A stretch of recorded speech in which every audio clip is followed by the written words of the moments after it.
Hello guys, welcome to our channel be engage. ఈరోజు అయితే మన బిగ్ బాస్ అగ్నిపక్ష ఎపిసోడ్ 5 అయితే వచ్చేసింది ఫ్రెండ్స్. చెప్పినట్టు ఎప్పటిలాగా చెప్పినట్టే ఎపిసోడ్ అయితే ఏం లేదు, అన్ఫేర్ టాస్క్, జడ్జెస్ ఒపీనియన్ అంటే ఈరోజు అయితే అసలు ఎవరి ఇష్టం వచ్చినట్టు వాళ్ళు చేస్తుంది అగ్నిపక్ష. ఆల్రెడీ నిన్న ఛాన్స్ రాని కంటెస్టెంట్స్కి అయితే చాలా అన్ఫేర్ జరిగింది ఈ ఎపిసోడ్లో అయితే. అవన్నీ గురించి మాట్లాడుకుందాం. ఇవాళ ఎవరెవరు ఏం చేశారు, ఇవాళ ఏమేమి టాస్క్లు జరిగినాయి అయితే మాట్లాడుకుందాం. ముందుగా వచ్చేసి మనకి ఫోర్స్ శ్రీముఖి ఎంట్రీ వచ్చింది, జడ్జెస్ అందరు ఎంట్రీ ఇచ్చేసారు. నెక్స్ట్ గోల్డెన్ చైర్స్ అయితే 4 ఉన్నాయి, కానీ దాని కంటెస్టెంట్స్ మాత్రం 11 కంటెండర్స్ ఉన్నారు ఆ 4 సీట్స్కి. సో ఇప్పుడు జరిగేది ఏంటంటే డేర్ ఆర్ డై లెవెల్ 2 అనమాట. లెవెల్ 2లో ఒక 4 టాస్క్స్ ఉంటాయి. ఆ 4 టాస్క్లోనే మనము ఈ సెలెక్ట్ చేస్తామని చెప్పారు. ఆ 4 టాస్క్లో ఎట్లా సెలెక్ట్ చేస్తారంటే వాళ్ళ ఇష్టం అంట, జడ్జెస్ ఇష్టం అంట. ఈ 4 టాస్క్లు ఎవరైనా ఆడొచ్చు, ఎవరైనా వాళ్ళ పర్ఫార్మెన్స్, వాళ్ళ స్కిల్స్, గెలిచినా గెలవకపోయినా వాళ్ళ పర్ఫార్మెన్స్, వాళ్ళ స్కిల్స్ బట్టి వాళ్ళు డిసైడ్ చేస్తారంట. ఇది ఎందుకు మరి లాస్ట్ ఎపిసోడ్లో పెట్టలేదు? ఇప్పుడు అది అన్ఫేర్ అయిపోయింది కదా వాళ్ళకి. ఇప్పుడు నిన్న ఛాన్స్ రాని వాళ్ళకి అన్ఫేర్ అయిపోయింది కదా. ఇది చాలా అన్ఫేర్. ఇది టాస్క్లు కూడా ఏందో అప్పటికప్పుడు డిజైన్ చేసిన టాస్క్లకు ఒక టెంప్లెట్ అయితే ఏం లేదనిపిస్తుంది. ఎవరు మరి దీనికి హెడ్ ఎవరో, మరి మేనేజింగ్ హెడ్ ఎవరో నాకైతే అర్థం కావట్లేదు. ఒక టెంప్లెట్, ఒక పద్ధతి ఏం లేదు. డైరెక్ట్ ఇష్టం వచ్చిన టాస్క్ ఇస్తున్నారు, ప్లస్ అన్ఫేర్ కూడా ఉంటుంది. సరే మాట్లాడుకుందాం వీటి గురించి కూడా. నెక్స్ట్ అదే జ్యూరీ విల్ డిసైడ్. ఇప్పుడు డైరెక్టర్ క్రిష్ ఎంట్రీ ఇచ్చాడు మన ఘాటి ప్రమోషన్స్. ఇక అతను బిగ్ బాస్ గురించి చెప్తుండు, ఇట్లా నాకు కూడా ఇష్టమే, కొంచెం ఇంటలెక్చువల్గా అండ్ కొంచెం స్ట్రాటజీస్ నేను కూడా బాగా ఫాలో అవుతాను. అట్లా ఘాటి ట్రయల్ వేశారు, అందరు బాగుందని చెప్పారు. మనం కూడా ఆల్రెడీ ఘాటి ట్రైలర్ రివ్యూ అయితే చేసాము, చూడండి, మన యూట్యూబ్ ఛానల్లో ఉంటుంది. అండ్ ఫస్ట్ టాస్క్ వచ్చేసి ఇక నవదీప్ ఎక్స్ప్లెయిన్ చేస్తుండు, ఎవరెవరు డేర్ చేయలేదో సెంటర్కి రండి. నిన్న ఎవరెవరు డేర్ చేయాలో సెంటర్కి రండి అని చెప్పిండు. వచ్చేసిండ్రు. ఇక చెప్తాను, will decide based on the performance అని చెప్పిండు. 6 మీ అందరికి ఒకటే డేర్ అని శ్రీముఖి చెప్తా. 6 వచ్చారు, మీ అందరికి ఒకటే డేర్ అని చెప్పేసింది. అక్కడ ఒక గ్లాస్ ఆఫ్ వాటర్ పెడతారు, అది నవదీప్ మొహన్ మీద కొట్టాలి. ఎవరు కొడతారో ఆలోచించుకున్నానంటే ఇక ఆలోచించుకోనంటే అడుగుతారు, ఒక్కొక్కరిని అడుగుతారు. కేతమ్మ వాళ్ళు జడ్జెస్ దేవుడి స్థానంలో ఉన్నారంటే కృష్ణ అంటాడు, శివుడు కూడా దేవుడే కదా, అతని మీద పాలు మన నీళ్లు జల్లుతారు కదా, అట్లనే అనుకొని మన నవదీప్ మీద కొట్టచ్చు కదా అంటే ఇక చిన్న చిన్న పంచ్ లైన్స్ అవన్నీ. అందరూ పర్లేదు, డైలాగ్ బాగానే ఉంది, అది ఓకే. అండ్ మనీష్ ముందుకు వస్తాడు, ఐ విల్ అటెంప్ట్ అని. అభిజిత్ అంటాడు, అభిజిత్ అక్కడి నుంచి, నువ్వు ఇది చేస్తే ఐ విల్ నాట్ సెలెక్ట్ అని. ఎట్లా అంటాడు? బెదిరిస్తారా ఇక్కడ? అట్లా ఎందుకు బెదిరిస్తారు? ఒక పర్సన్, ఇప్పుడు నువ్వు కూడా జడ్జే, నువ్వు ఏమిస్తావో అతనికి తెలియదు. నెక్స్ట్ ఇప్పుడు ఏమేమి టాస్క్ వస్తావు నెక్స్ట్ అతనికి తెలియదు, నువ్వు ఎలా బిహేవ్ చేస్తారో వాళ్ళకు కూడా తెలియదు. నువ్వు అట్లా అనేసరికి వాళ్ళ మైండ్లో వేరే రన్ అవుతుందిగా. అప్పటికి కూడా ఆయన నేను చేస్తాను, నా మోరల్స్ని అట్లా ఏమనుకోనని మిగతా వాళ్ళు అంటారు. అటెంప్ట్ ముందుకు వచ్చిన వాళ్ళు అయితే పర్లేదు, అతను అదే స్టాండ్ మీద ఉన్నాడు. మిగతా వాళ్ళంతా మోరల్స్ అంటారు. ఇంకొకరేమో I won't disrespect my judges అని శ్రీతేజ్ అంటాడు. అట్లా అందరూ ఏదో ఒక చెప్తారు, ఎవరు చేయరు, ఓన్లీ మనిషే ముందుకు వస్తాడు. ఆయన నెక్స్ట్ నవదీప్ అంటాడు, నా మొహం మీద ఎవరైనా డిస్రెస్పెక్ట్ కొట్టాలి అంటే ముందు రండి అంటాడు. అప్పుడు మళ్ళీ మనిషి వస్తాడు. అతను డేరు మంచిగా ఏదన్నా ముందుకు వస్తాడు. ఎందుకంటే ఇట్లా కొడితే స్ట్రైట్ ఫార్వర్డ్ ఉన్న వాళ్ళని కొడితే ఏమనుకోరు. నేను చెప్పింది కదా. ఇప్పుడు మీరు ఏదైనా ఛాలెంజ్ ప్రకారం తీసుకుంటే, ఇప్పుడు నవదీప్ కూడా కూల్ అండ్ నార్మల్గానే ఉంటాడు. ఏదైనా తీసుకుంటే ఏదైనా గొడవ చేయడానికి రాడు కదా. అట్లనే అనుకుంటేమో మరి మనీష్, అతను కూడా మంచిగానే తీసుకుని ముందుకు వచ్చిండు. ఇక నువ్వు అభిజిత్ అంటాడు, నువ్వు పక్క వాళ్ళని తొక్కుంటా పైకి వెళ్తావా అని అడుగుతాడు. దీంట్లో పక్క వాళ్ళని తొక్కాల్సిన రూల్ ఏముంది? ఆయన ఇంకో డైలాగ్ అంటాడు, 100 మంది ఉంటే అప్పుడు తొక్కుంటూ పోతే ఒక లెక్క, ఒకరే ఉంటే తొక్కుంటూ పోతే అదే లెక్క అని అంటాడు.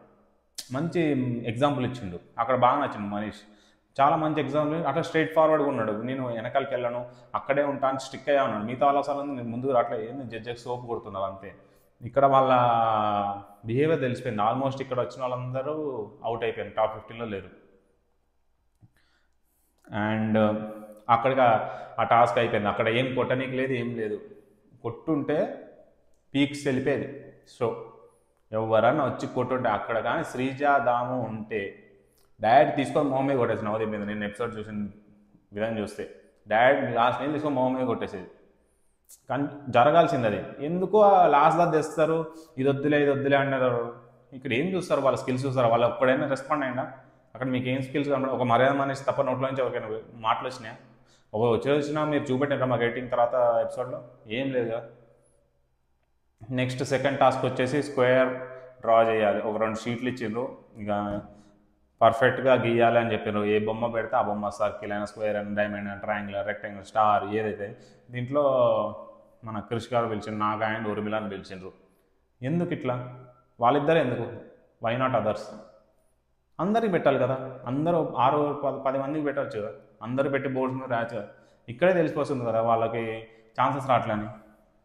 నాగా అండ్ ఊర్మిళకి సెకండ్ ఛాన్స్. నిన్న కూడా ఆడింది ఊర్మిళ. ఇక్కడ ఒక చిన్న ట్విస్ట్ ఏంటంటే రైట్ హ్యాండ్కి షేక్ బ్యాండ్, మన వైబ్రేషన్ బ్యాండ్ కడతారు.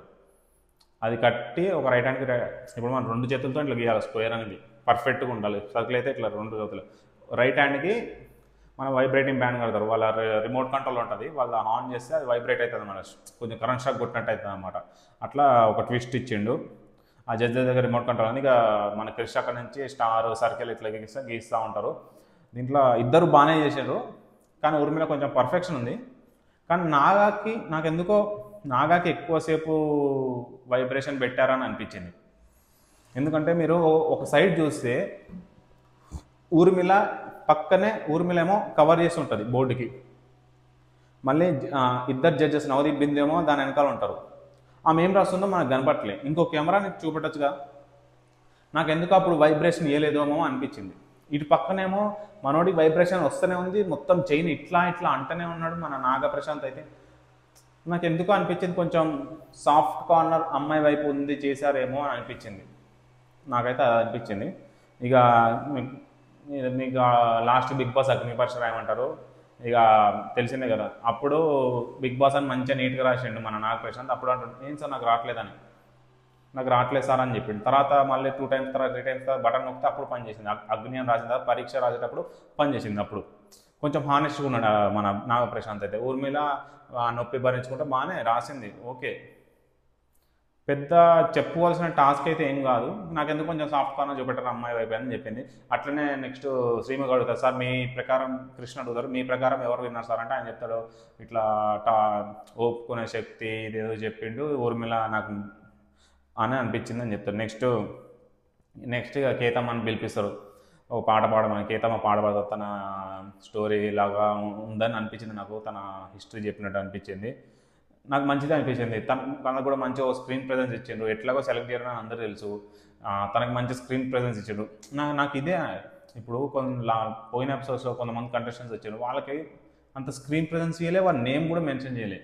కానీ కేతమ్మకైనా కొంచెం అట్లా పెట్టిండ్రు, కొంచెం స్క్రీన్ ప్రెజెన్స్ ఇచ్చిండ్రు. ఆమె కొంచెం ఫేమ్ అవ్వచ్చు. ఇప్పుడు సెలెక్ట్ కాకపోయినా బయటకు పోయినా కొంచెం ఆ ఫేమ్తోనే ఏమైనా ఎర్న్ చేయగలుగుతుంది.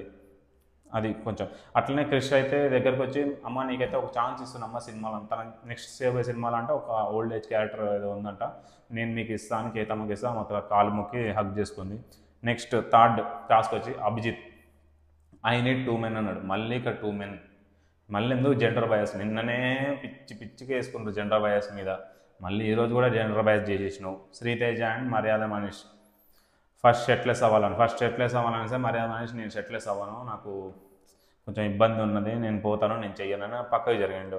నువ్వు ఇక అభిజిత్ పక్క, నేను స్విమ్మింగ్ పూల్లో వస్తే షర్ట్ వేసుకొని దూకుతావు, షర్ట్ లేకుండా, వాడు ఇష్టం రా భయ్, షర్ట్ వేసుకొని దూకుతాడు, షర్ట్ లేకుండా దూకుతాడు, నీకెందుకు? ఇంకా పక్కన నవదీప్, నువ్వు వార్కి వెళ్తే వార్లో షర్ట్ చినిగిపోయింది, లేకపోతే షర్ట్ చినిగిపోయిందని నువ్వు వార్ చేయకుండా ఇంటికి వెళ్ళిపోతూ ఉంటాడు. కొంచెమైనా ఉండాలి రా బాబు, అది వాడి దాకా ఎందుకు పోతున్నారు రా బాబు, అది టాస్క్ రా, వాడి ఇష్టం చేయకపోతే చేయని పక్క వెళ్ళిపోతాడు కదా, నువ్వు వాడిని ఎందుకు ఫోర్స్ చేస్తున్నావు? తీసుకోకండి టాప్ 15లో, వాడి ఇష్టం కదా, వాడి ఇష్టం. మీరు మళ్ళీ ఇప్పుడు వద్ది చెయ్యి అందరు ఫోర్స్ చేస్తే వాడు చేస్తా అన్నాడు, పోయి వచ్చిన తర్వాత ఏమైంది? వాడు బాడీ మీద హెయిరే లేదు, ఏం చేస్తారు? ఆ టాస్క్ ఏంది? వ్యాక్స్ టాస్క్, చెస్ట్ మీద హెయిర్ పీకాలంట. అతను చెస్ట్ మీద హెయిర్ లేదు, కాళ్ళకి ఎక్కడ హెయిర్ లేదు. వాడు అప్పుడే స్టార్టింగ్లో చెప్పిందే కరెక్ట్ అయింది, నేను చేయనని పోతున్నాడు, పోయిండు. ఇక అపోనెంట్ చేంజ్ చేయాలి. షకీబ్ పక్కన నుంచి, అరే నన్ను తీసుకోరా బాబు, నన్ను సర్వ్ చేసుకో, నాకు హెయిర్ ఉంది అని చెప్తుండు. ఆ పక్కన నాకు ప్రశాంత్ కూడా, నాకు కూడా హెయిర్ ఉందని తీసి చూపెట్టేసిండు. ఇక ఇద్దరు కొట్టుకుంటాడు, షకీబ్ నా ప్రశాంత్ నాకు ఛాన్స్ ఇవ్వు, శ్రీతేజని అడిగి శ్రీతేజ సెలెక్ట్ చేసుకోవాలి వాళ్ళిద్దరిట్లో. ఇక లాస్ట్కి ఫస్ట్ షకీబ్ని సెలెక్ట్ చేసుకుంటాడు. తర్వాత నాగ ప్రశాంత్ని సెలెక్ట్ చేసుకున్నాను, ఎందుకంటే చెస్ట్ మీద ఎవరు ఎక్కువ హెయిర్ ఉంటే ఓకే, ఆ ప్రకారం చూస్తే ఓకే నాగ ప్రశాంత్ సెలెక్ట్ చేసుకోవచ్చు. నాగ ప్రశాంత్ షకీబ్ అలీకి వెళ్ళిపోతాడు. అరే నేను చెప్పినా కదా నన్ను సెలెక్ట్ చేసుకోవాలి, నాకు కూడా ఛాన్స్ వస్తుంది కదా, ఆల్రెడీ నాగ ప్రశాంత్ ముందే టాస్క్ ఆడాడు, నాకు ఛాన్స్ వస్తుంది కదా, ఛాన్స్ ముఖ్యం రా, నీ చేతిలోనే ఉంది కదా అని అంటాడు. అది కూడా ఒక ట్రూ వ్యాలిడ్ పాయింటే. సరే వాడి విధంగా చెస్ట్ మీద హెయిర్ నాకెందుకో షాకిబ్ మీద కొంచెమే ఉందని అనిపిస్తుంది, నాకు ప్రశాంత్ మీద కొంచెం ఎక్కువ అనిపిస్తుంది. And next Teja versus Naga జరిగింది వ్యాక్స్. ఫస్ట్ బిందువును శ్రీమికి వచ్చి వాళ్ళు చేశారు ఫస్ట్ రౌండ్, ఇట్లా పీకారు ఫుల్. ఇక తెలిసిన వ్యాక్స్ అంటే వ్యాక్స్ చెస్ట్ మీద హెయిర్ అంటే ఫుల్ పెయిన్ ఉంటుంది, ఇక భరించారు 2-3-4 సార్లు పీకినట్టున్నారు. తర్వాత ఇద్దరిని పంపించారు, అక్కడ ఎవరో చెప్పలేదు, ఎవరు విన్నారో ఏదో చెప్పలేదు. ఇంకా టాస్క్ పెట్టి ఏం లాభం? ఇప్పుడు దాంట్లో ఎవరు మంచి చేసిండ్రో ఎవరు మంచి చేయలేదో జడ్జెస్ చెప్పాలి కదా, మనకు ఎట్లనో తెలియదు, అక్కడ క్లియర్గా జూమ్ చేసి చూపెట్టట్లేదు ఎవరికి ఎంత పోయింది, ఎవరు ఎంత బాగా ఆడినరో. అది మనకు తెలవాలంటే ఇక మళ్ళీ జూమ్ చేసి అని చూపెట్టాలి, లేకపోతే జడ్జెస్ అయినా రివీల్ చేయాలి కదా, మనకేం తెలియదు, జస్ట్ వదిలేసిండ్రు అక్కడ. నెక్స్ట్ 4th ఇదే లాస్ట్ డే, ఇదే మీకు చివరి హోప్ అని పిలవగానే who didn't get the second chance రాని వాళ్ళందరినీ స్టేజ్ మీదకి రమ్మన్నారు, మీ ఫోన్స్ తీసుకురమ్మన్నాడు. తీసుకొచ్చి ఒక ఫోన్ని పగలగొట్టాలా, ఎవరు ముందుకు వస్తారని ఫస్ట్ షకీబ్ వచ్చేసాడు ముందుకు వచ్చేసి పగలగొట్టిన ట్రై. నెక్స్ట్ నిఖిత వచ్చేది పగలగొట్టగానే ఒక 2-3 షాట్లు వేసారు, అప్పటికి అంత పగలేదు. నవదీప్ చూసి ఇది కాదు మా పగలగొట్టాలంటే మంచి పగలగొట్టాలి, మొత్తం బ్రేక్ అవ్వాలని చెప్పేసరికి ఇక షకీబ్ వచ్చి ఇచ్చి పడేసాడు, మొత్తం A to Z పగిలిపోయింది ఫోను. నెక్స్ట్ నిఖిత కూడా వచ్చి చేసేసింది. నెక్స్ట్ షకీబ్ ఎందుకు పగలగొట్టినావు అంటే ఇది లాస్ట్ అవకాశం అండి, చెయ్యాలి అనిపించింది, చేసా అంతే. చాలా స్ట్రైట్ ఫార్వర్డ్ హానెస్ట్గా చెప్పేసాడు ఆన్సర్. నాకైతే బాగా నచ్చింది షకీబ్ నుంచి అయితే. నాకు ఐఫోన్ అండ్ ప్లే స్టేషన్ అంటే చాలా బాగా ఇష్టం. నాకు అది చూస్తుంటే మన ఫోన్ కూడా iPhone 16 Pro Max 15 Pro Max అనుకుంటా. అతను కూడా చాలా మినిమం 1 lakh ఉంటుంది, ఏదైనా 1 lakh ప్లస్ ఉంటుంది. అది కూడా చాలా కష్టపడి కొనుంటాడు. అతని ఫేస్లో బాధ కనపడుతుంది, మళ్ళీ ఎట్లా కొనుక్కోవాలన్న బాధ కనపడుతుంది. నెక్స్ట్ నిఖిత కూడా ఎక్స్ప్లెయిన్ చేసింది, ఇవి చాలా ఎమోషన్స్ ఉంటాయి ఆ ఫోన్లో, నేను 18 hours వర్క్ చేస్తాను, దానిలో మినిమం ఉంటాను. సో ఇది కూడా మన ఈ ఫోన్ కూడా లేకపోతే ఎట్లా ఉండాలి, బిగ్ బాస్కి వచ్చాక కూడా అట్లే ఉండాలి కదా, సో ఇది అలవాటు అయిద్దేమో అనుకున్న రోజులని అని ఉంటుంది.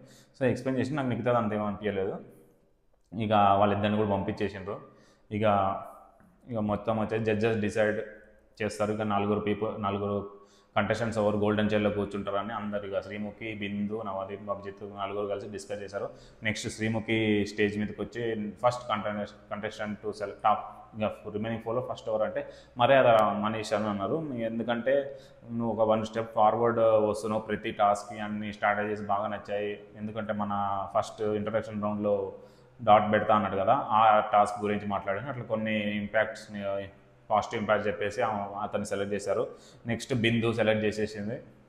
బిందు వచ్చి సెలెక్ట్ చేసింది. నేను ఎమోషనల్ బేస్డ్గా నేను సెలెక్ట్ చేశాను. ఎమోషనల్ బేస్డ్ ఎందుకు సెలెక్ట్ చేయాలి?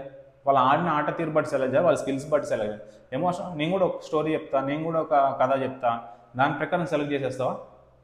ఇదైతే నాకు నచ్చలేదు. ఎమోషనల్గా ఇట్లా నేను ఎమోషనల్గా ఫన్నీగా ఇక నేను ఒక చిల్లర్గా ఇట్లా అందరినీ సెలెక్ట్ చేస్తా అంటే అందుక వచ్చింది బిగ్ బాస్ సెలెక్ట్ అయ్యే వాళ్ళందరికీ అన్ఫేర్ అనిపించదు. మిగతా వాళ్ళందరికీ నాకైతే ఇది నచ్చలేదు. నేను ఆల్రెడీ రెడ్ ఫ్లాగ్ ఇచ్చాను, మన ఏంది అగ్నిపక్ష ఫస్ట్ టాప్ 45 ఉన్నప్పుడు నేనైతే రెడ్ ఫ్లాగ్ ఇచ్చాను. నీ ఎమోషనల్ సైడ్ ఇంకో ఛాన్స్ ఇస్తుంది అని చెప్పేసి మన ఎవరు దాలియా అనేది సెలెక్ట్ చేసేసింది. ఇక పక్కన కూర్చోబెట్టి నెక్స్ట్ థర్డ్ అభిజిత్ అయితే నాగ ప్రశాంత్ని సెలెక్ట్ చేసింది. డైరెక్ట్ హ్యాండ్ షేక్ పని చేయట్లే, అది మన హ్యాండ్ వైబ్రేషన్ ఇచ్చింది కదా మన తాప్స్ ప్రభు, అది హ్యాండ్ షేక్ పని చేయట్లేదు, దాంట్లో నిజాయితీ కనిపించింది, నీ హానెస్టీ కనిపించింది. నువ్వు అట్లనే రాసుకొని వెళ్ళిపోవచ్చు, నీకు అడ్వాంటేజ్ అయిపోయి, కానీ నువ్వు మనం చెప్పావు కదా నీ నిజాయితీ చెప్పిందని, నాకు ఇది ఓకే, ఇది పర్లేదు అనిపించింది, దీనికి ఇవ్వచ్చు. అతను ఇంకో టాస్క్ కూడా ఆడాడు, మన చెస్ట్ రిమ్, అది వ్యాక్స్ రిమ్, అది కూడా బాగానే ఆడాడు. ఓకే, ఈ 2 skills బట్టి ఇవ్వచ్చు. నేను ఎమోషనల్ ఏంది, ఎమోషనల్ అనేది నాకు నచ్చలేదు. ఆ మోడ్ వాడకుండా ఏదైనా వాడచ్చు, ఎమోషనల్ వాడతారు ఎందుకు? నెక్స్ట్ నవదీప్ అన్నీ చూసి 4 పేర్లు మేమైతే రిజెక్ట్ చేసాం. నేను ఇప్పుడు ఎవరి మీద చేస్తానో వాళ్ళే సెలెక్ట్ అవుతాను. షకీబ్ నీటిలో తోస్తాడు, షకీబ్ సెలెక్ట్ అవుతారు. బాగా మంచి మూమెంట్ ఉండే షకీబ్కి. అండ్ నవదీప్ చెప్తుంటే ఒక ఛాన్స్ ఇవ్వండి అని ప్రతిసారి అడుగుతున్నాడు. అతనిలో ఆ ఈగర్నెస్ కనిపించింది. అట్లా బాగా కొంచెం ఇంపాక్ట్ఫుల్గా ఉన్నాడు, ప్రతిదానికి రెడీగా ఉన్నాడు. సో నాకెందుకో ఇతన్ని పంపించాలనిపించింది. పర్లేదు, షకీబ్ కూడా చాలా డిజర్వింగ్ కంటెస్టెంట్. వీళ్ళతో పోల్చుకుంటే ఈ 4 పోల్చుకుంటే షకీబ్ చాలా డిజర్వింగ్ కంటెస్టెంట్. ఈ నెక్స్ట్గా అందరిని పిలిచిండ్రు. నెక్స్ట్ మిగతా ఏడుగురు ఎంతమంది ఉన్నారు స్టేజ్ మీద వాళ్ళందరినీ చెప్పిండు, ఇక ఫీల్ అవ్వకండి ఇది అవ్వకండి, ఇక నార్మల్గా బై బై చెప్పేటప్పుడు నెక్స్ట్ కేతమ్మని ఒక్కరినే ఉంచారు, మిగతా వాళ్ళందరూ పంపించారు. ఇక కేతమ్మని కూడా అర్థమయ్యేటట్టు నవదీప్ అయితే ఇక నా క్రిష్ ఫ్రెండే, ఆయన నేను మరీ చెప్పి మళ్ళీ గుర్తు చేసి ఒకవేళ మర్చిపోయినా కూడా మీకు మనకేంది నీకు ఒక క్యారెక్టర్ ఇవ్వకపోతే నేను మళ్ళీ గుర్తు చేస్తాను, నీ మేనేజర్ కూడా ఫోన్ చేస్తాను అని చెప్పి ఏదో చెప్పిండు. ఇక కేతమ్మని కూడా పంపించాను. పర్లే కేతమ్మకైతే కొంచెం స్క్రీన్ ప్రెజెన్స్ జరిగింది, దానివల్ల ఆమెకైతే అంత ఉపయోగం ఉండకపోవచ్చు, ఉన్నంత వరకు అయితే బెటర్ అందరితో పోల్చుకుంటే. నెక్స్ట్ ఇక మీరే టాప్ 15 అని చెప్పిండ్రు, ఇట్లా పేర్లు వచ్చేసినాయి. ఇప్పటి నుంచి మీరే ఇక సెలబ్రేషన్స్ ఏదో బిగ్ బాస్ వినాయక సెలబ్రేషన్స్ వచ్చేసింది, మొత్తం బ్లాస్ట్ గ్లీస్ట్ అన్ని మా స్క్రీన్స్ పైన అన్ని పేర్లు కనబడుతున్నాయి, ఫొటోస్ కనబడుతున్నాయి, మొత్తం ఏదో విన్నర్ అయిపోయినట్టే అందరు ఎగురుతున్నారు. అండ్ నెక్స్ట్ ఇక్కడ ఇవాళ నుంచి అయితే ఓటింగ్ లైన్స్ అయితే ఉంటాయి, ప్రతి కంటెస్టెంట్కి మీరు ఓట్ వేయవచ్చు, అది కూడా హాట్స్టార్లోనే ఓట్ వేయవచ్చు, లేకపోతే మిస్డ్ కాల్ ద్వారా ఓపెన్గానే ఓట్ వేయవచ్చు. ఇక ఇదైతే ఈ ఎపిసోడ్ వరకు జరిగింది. అండ్ మనకి చిన్న 2 minutes ప్రోమో కూడా వచ్చింది. నెక్స్ట్ రేపు జరగబోయేది ఏంటంటే టాప్ 15 పోల్స్ పెడతారు, 1 to 15 నెంబర్ బోర్డ్స్ పెడతారు, మీకు ఇష్టం ఉన్న చోట మీరు నిల్చోవాలి, మీరు ఏది డిజర్వింగ్ అనిపించో అది నిల్చోవాలి. ఇది ఆల్రెడీ మనం బిగ్ బాస్లో చూసిందే, టాప్ 7 టాప్ 5 ఉన్నప్పుడు టాప్ 10 ఉన్నప్పుడు మీకు ఇట్లా పెడతారు. ఇక తెలిసిందే కదా నామినేషన్ ప్రాసెస్ లాగా ఉంటుంది, కొట్టుకోవాలి 12 ఎందుకు డిజర్వ్, నువ్వెందుకు డిజర్వ్ కాదు, వాళ్ళతో కొట్టుకొని నెంబర్స్ డివైడ్ అవుతారు. రేపు మొత్తం జరిగేది అదే టాస్క్. ఓకేనా గైస్, ఇదైతే జరిగింది. నాకైతే చాలా అన్ఫేర్ అనిపించింది మిగతా పోయిన వాళ్ళందరికీ. మనకు వచ్చే న్యూస్ ఏంటంటే పోయిన వాళ్ళ నుంచి కూడా ఎవరో డైరెక్ట్ BB9కి సెలెక్ట్ అవుతారని అనిపిస్తుంది. దీంట్లో నుంచి టాప్ 15 అయితే 5 members సెలెక్ట్ అవుతారు, మనకు వచ్చిన టాప్ అయితే టోటల్ 9 members కామనర్స్ అయితే సెలెక్ట్ అవుతారని వస్తుంది టాక్. చూద్దాం మరి ఇది ఎంతవరకు నిజం అవుతుందో. ఇదే గైస్ టోటల్గా నాకు తెలిసి ఇదైతే కొంచెం తక్కువ టైంలో వచ్చింది అనుకుంటా, రోజు 20 minutes ప్లస్ వస్తుంది. So good night guys.